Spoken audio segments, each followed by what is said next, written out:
dit depuis le début, il n'y a jamais eu de problème entre Kamto et moi. Kamto, c'est un homme bien.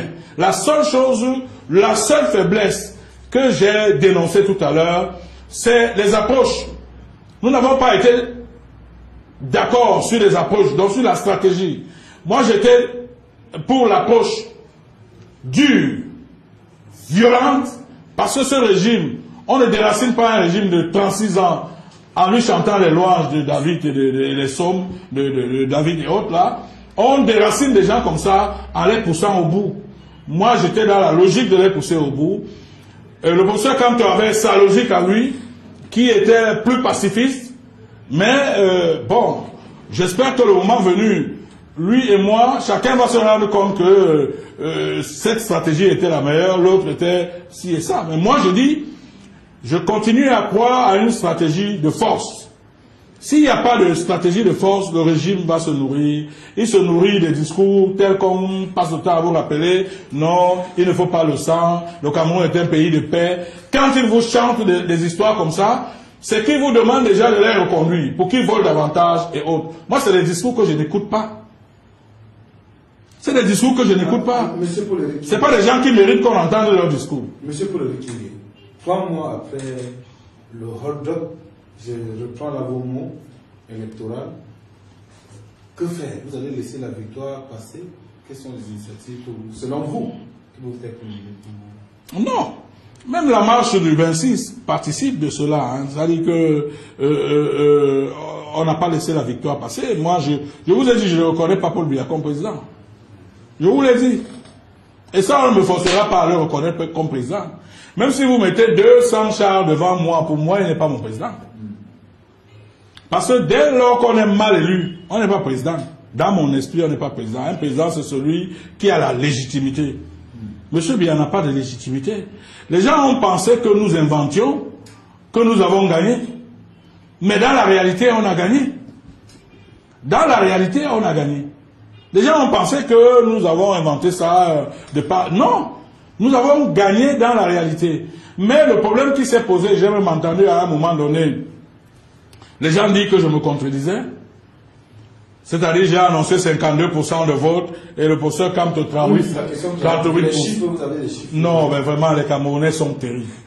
Mais je ne sais pas si les réseaux sociaux, le rôle que les réseaux sociaux jouent... Certains, il faut dire certains. Non, s'il vous plaît. Je ne sais pas si le rôle que les réseaux sociaux jouent au Cameroun, c'est le même rôle que les réseaux sociaux jouent ailleurs. Je suis directeur de campagne. Il y a un pôle qui centralise les résultats. Ce pôle est coordonné par moi en réalité. Ok? En tant que directeur de campagne. Lorsque nous recevons les différents résultats, ils sont mis à ma disposition.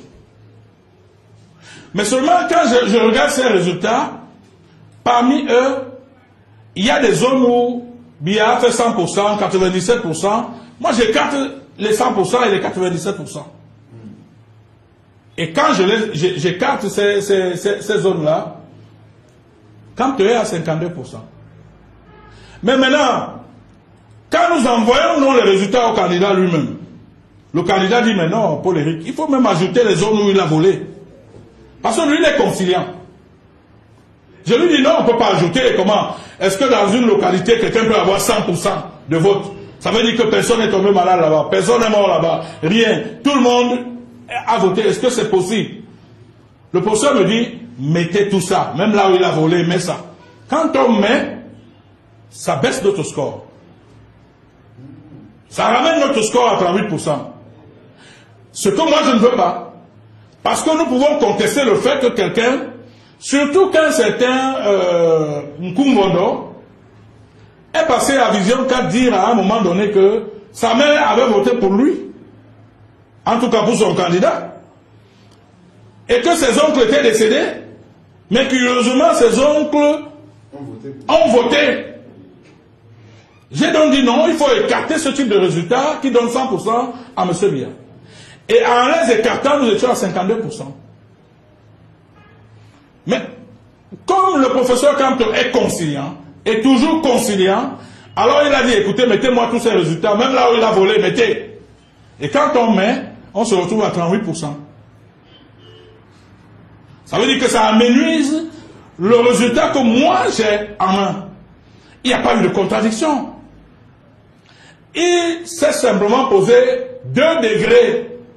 Peut-être c'est seulement une explication qui a poussé... Non, disons que j'avais préféré laisser que les gens en parlent. Parce que bon, c'était pas important. Hein. Pour moi, c'était pas important. Donc, quand je déclare à Afrique Média que Kanto a gagné avec 52%, et que plus tard, Kanto dise que c'est 38%, personne n'a compris pourquoi il y a eu, je voudrais emprunter le terme de l'autre, ce glissement. Personne n'a compris pourquoi il y a eu ce glissement.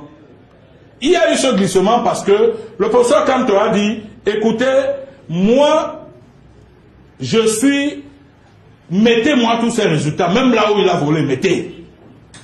Et on a mis.